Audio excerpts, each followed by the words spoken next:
Assalamualaikum warahmatullahi wabarakatuh. Bismillah, mari kita lanjut lagi belajar kita, ngaji kita. Jadi intinya ngaji filsafat itu ya ngaji, kita belajar ya. Segala yang di luar itu bonus. Jadi bonus itu ada, alhamdulillah, tidak ada ya, tidak masalah. Bahkan termasuk pemahaman kita, kepandaian kita, itu ya anugerah sebenarnya bonus. Karena yang bisa kita lakukan hanya belajarnya. Maka ayo kita mulai ya, nawaitunya belajar. Baik, kita mulai. Plato menekankan bahwa pendidikan harus dimulai sejak sangat awal, bahkan sebelum anak-anak mampu berpikir. Jiwa anak mungkin belum rasional, tapi mereka punya daya imitasi. Biarkan saja mereka melakukan kebaikan meskipun belum paham. Biar jadi habit, biar jadi kebiasaan. Kata Plato dari Republik itu, kata beliau, permulaan adalah bagian terpenting dari pendidikan. Sebab pada masa itulah jiwa masih lunak dan mudah dibentuk.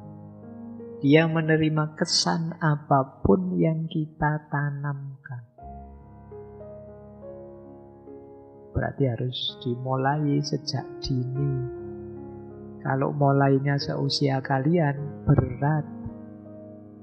Isinya wis ndak karu-karuan isi kepalamu.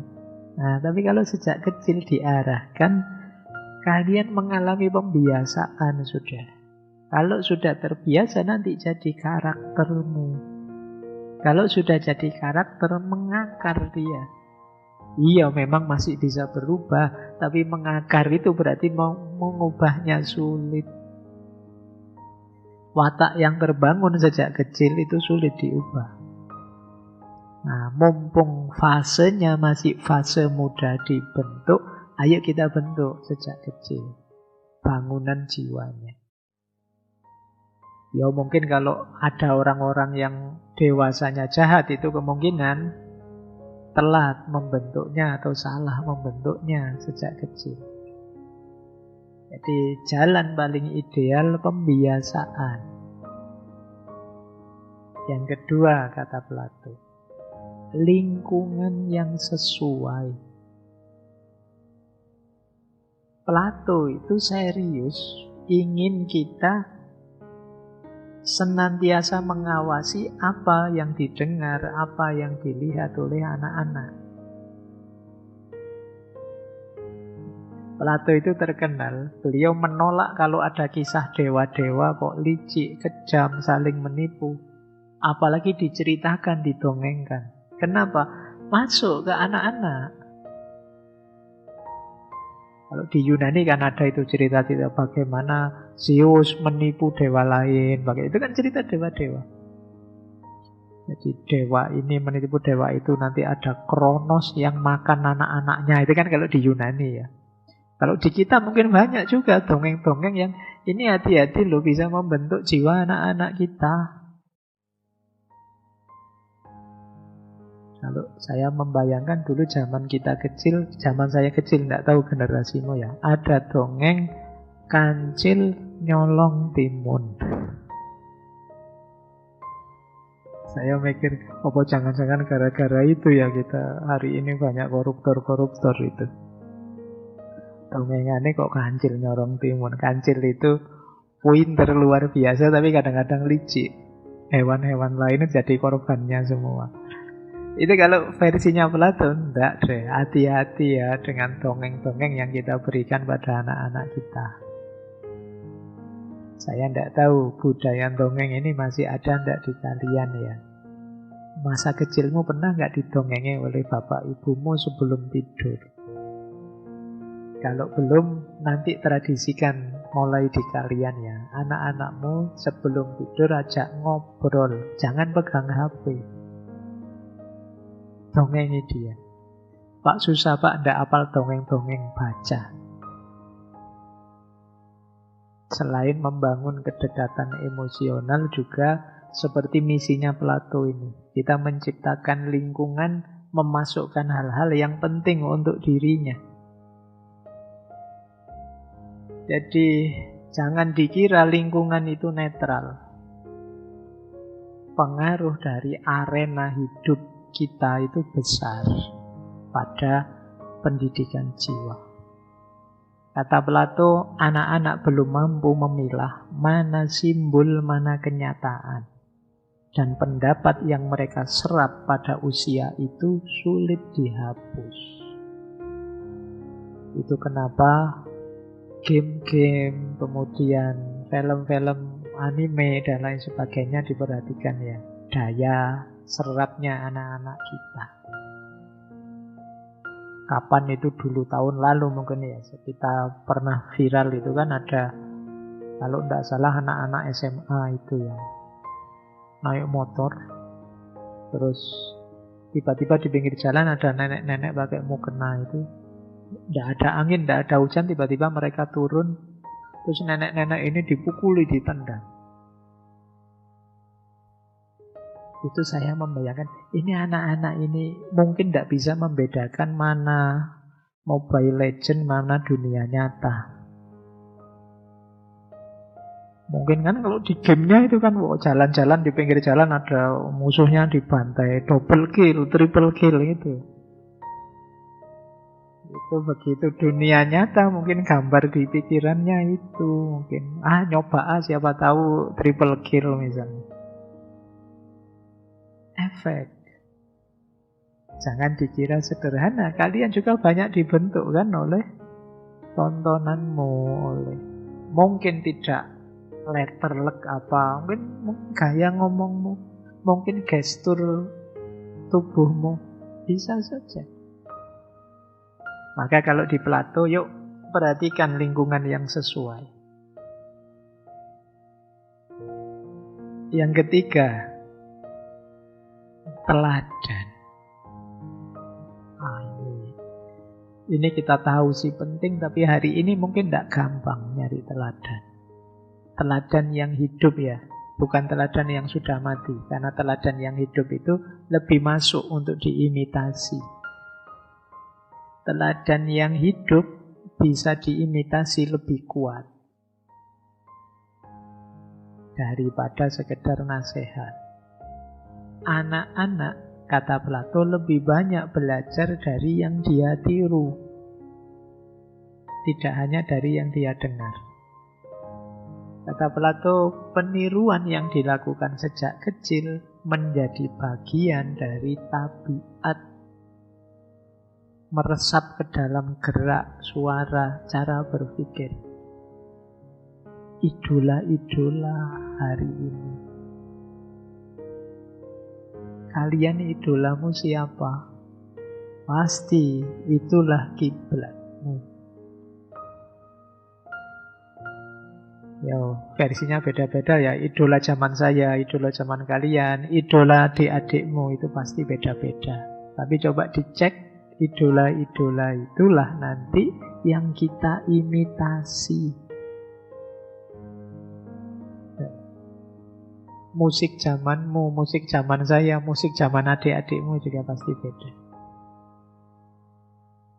Itu nanti yang masuk mempengaruhi. Tokoh zaman saya, tokoh zaman kalian, tokoh zaman adik-adik kalian itu juga beda. Itu yang kita imitasi, kita tiru.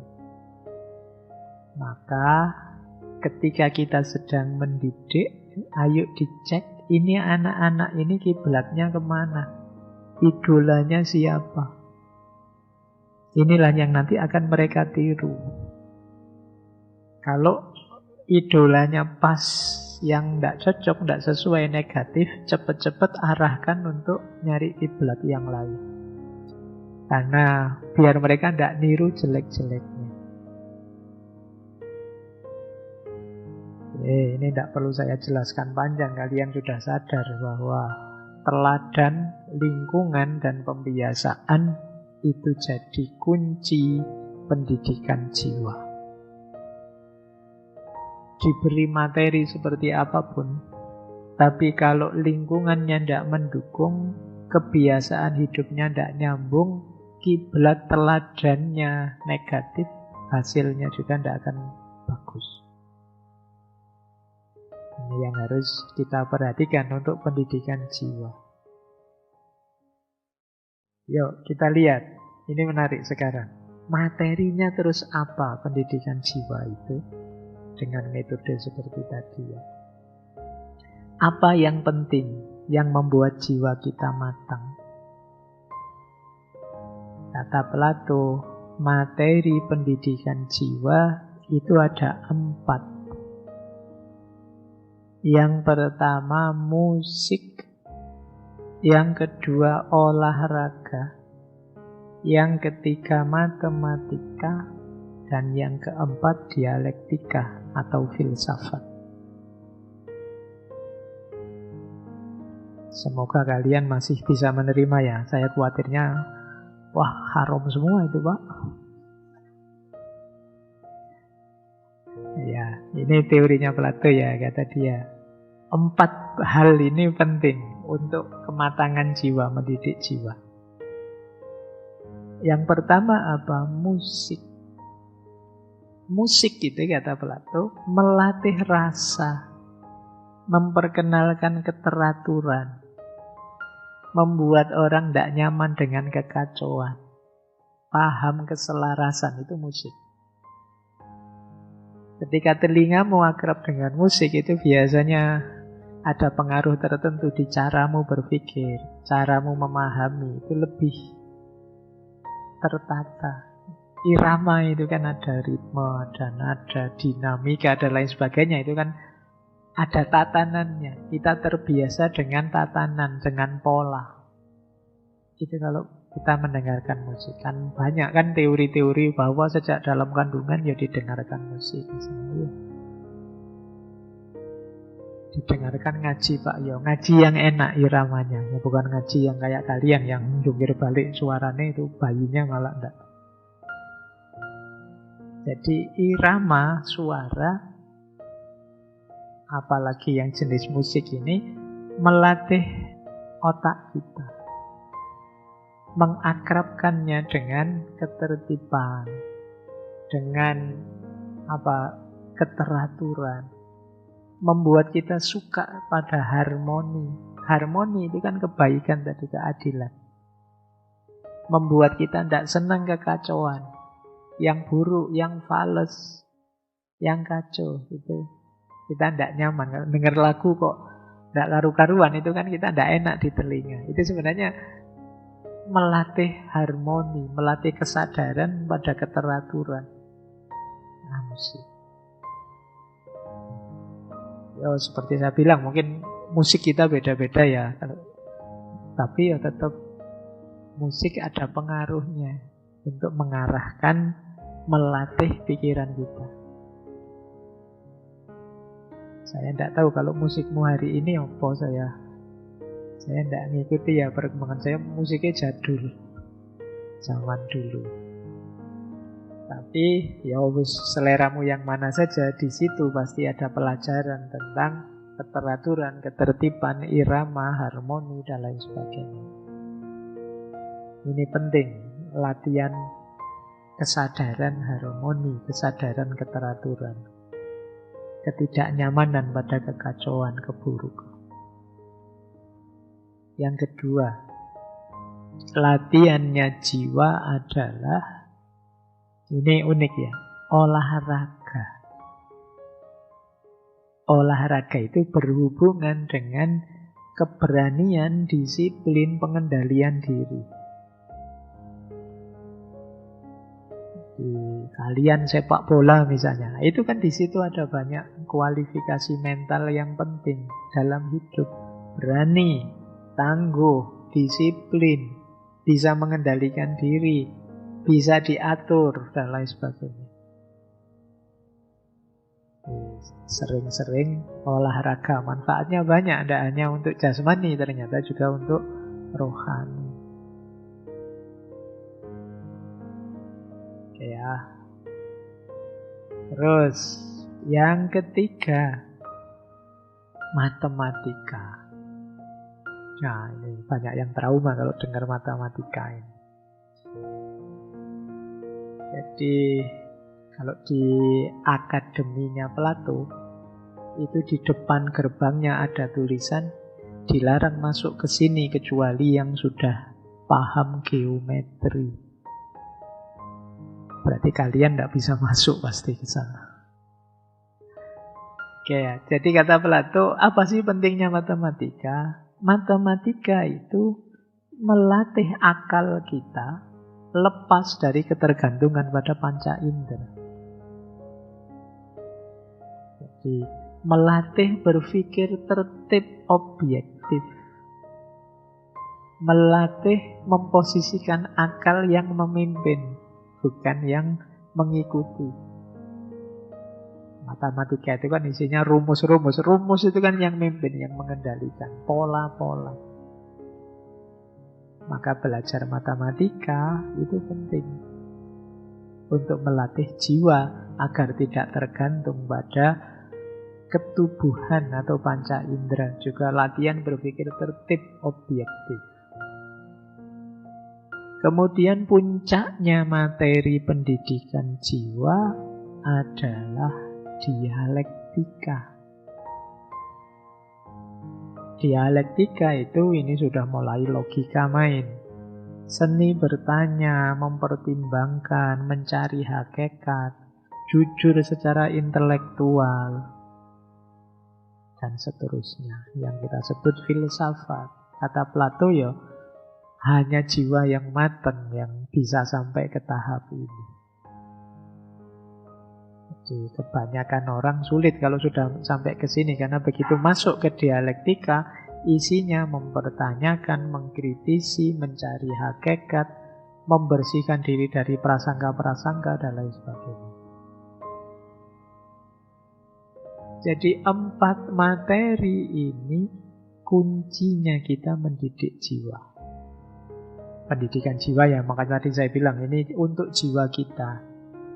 Musik, olahraga, matematika, dan dialektika. Kalau sudah kita didik di sisi ini, ya jiwa kita akan adil. Jiwa adil itulah dilanjutkan oleh Plato yang bisa melahirkan pemimpin ideal. Jadi yang layak memimpin adalah yang paling terdidik jiwanya. Bukan yang paling ambisius, bukan yang paling populer, tetapi yang paling tahan godaan dan paling jujur pada kebenaran. Seperti tadi ya, pemimpin itu produk batin kolektifnya masyarakat. Baik, saya enggak, ini tadi sudah sedikit dijelaskan, tapi kalian sudah paham bagaimana pemimpin ideal itu lahir dari jiwa yang adil. Ya meskipun saya enggak tahu apa bisa ini dimasukkan syarat-syarat presiden, antara lain jiwanya harus adil, itu susah ya. Tapi kalau Plato mengidealkan ini, dan untuk bisa lahir jiwa selevel ini tentu saja harus mengalami pendidikan.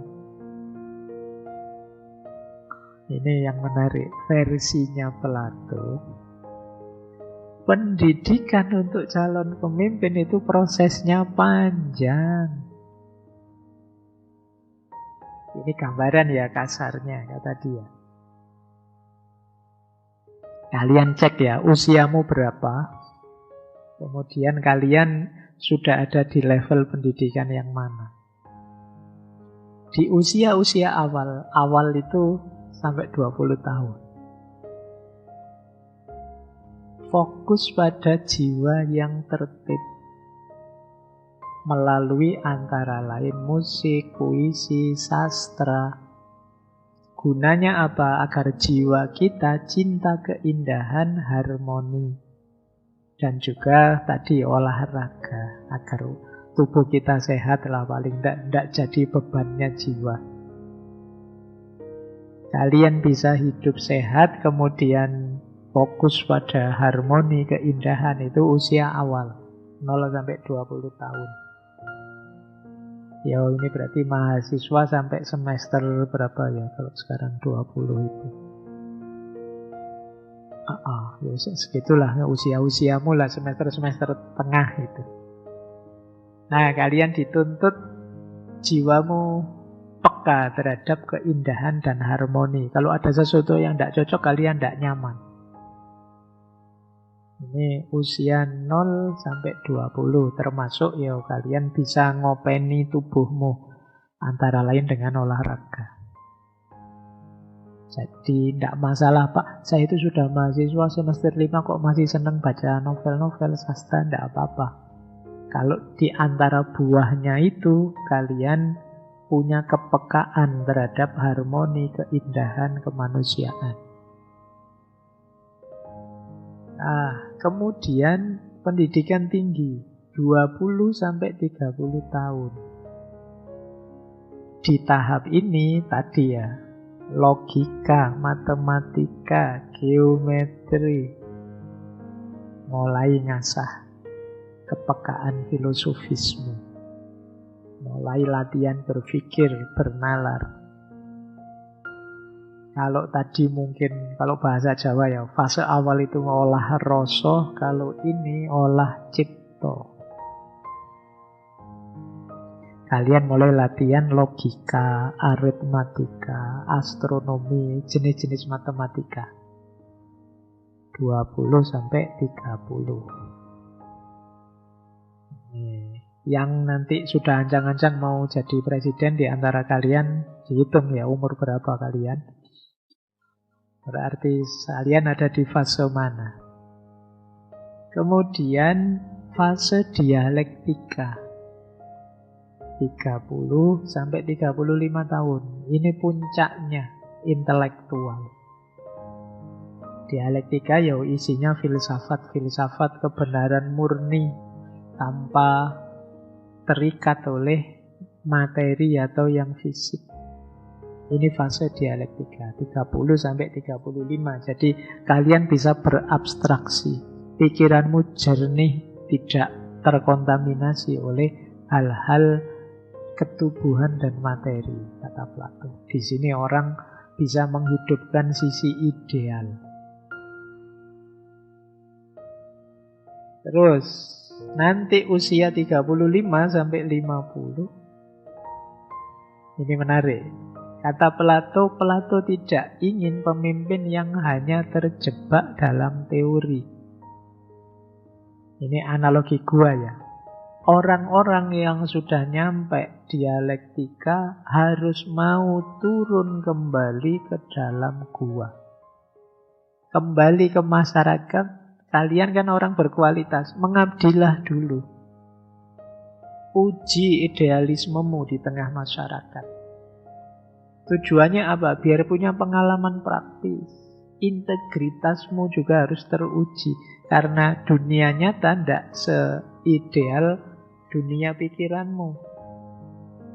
Jadi ada fase kalian harus magang dulu di tengah masyarakat. Kalau bahasa hari ini. Tidak ujuk-ujuk pinter terus langsung mimpin, tidak dulu. Itu lama kan, itu mulai 35-50. Lumayan itu 15 tahun. Nah, baru setelah lulus ujian pengalaman 15 tahun, sampai pada puncaknya, orang mulai sadar kebenaran yang sejati. Mulai punya visi tentang yang baik, the good. Dan orang inilah nanti philosopher king. Dia yang sudah stabil, mantep, dia layak mimpin negara, Bukan karena dia haus kekuasaan, tapi kewajiban bagi dia yang dapat anugerah puncak pengetahuan. Kewajiban moral baginya. Jadi teman-teman, ternyata ya kalau versinya Plato, tidak gampang jadi pimpinan. Prosesnya panjang. Berarti kalian sekarang usia berapa? Nanti usia 50 tahunmu tahun berapa? Semoga usia itu ada pemilu ya. Kalian nyalonlah. Tapi setelah mengalami proses ini ya, belajar diawali, kalau bahasa hari ini otak kananmu harus hidup lewat puisi, sastra, musik, kemudian kecerdasan logis matematismu, kemudian pendalaman filosofis dialektika 5 tahun. Setelah itu ilmumu sudah tinggi, tapi jangan kesusu, mengabdi dulu di lapangan. Karena lapangan tidak selalu sesederhana teori. Dan ini panjang, 15 tahun. Kira-kira kalau orang sudah mengabdi 15 tahun, itu 3 kali pemilu sudah mateng lah ya. Misalnya jasa ya sudah banyak, misalnya pengalaman sudah menumpuk. Diawali dari ketinggian intelektual seperti sebelumnya, pantas saja orang seperti ini kemudian kita pilih jadi pemimpin. Inilah nanti philosopher king yang sejati. Kalau zaman dulu, zaman monarki, zaman kerajaan-kerajaan, putra mahkota itu dididik sekeras ini. Makanya di antara mudahnya regenerasi pemimpin zaman kerajaan itu karena dasarnya keturunan, jadi dilanjutkan anaknya, berarti besok kan sudah jelas ini yang mimpin. Makanya terus dididik dengan sangat serius.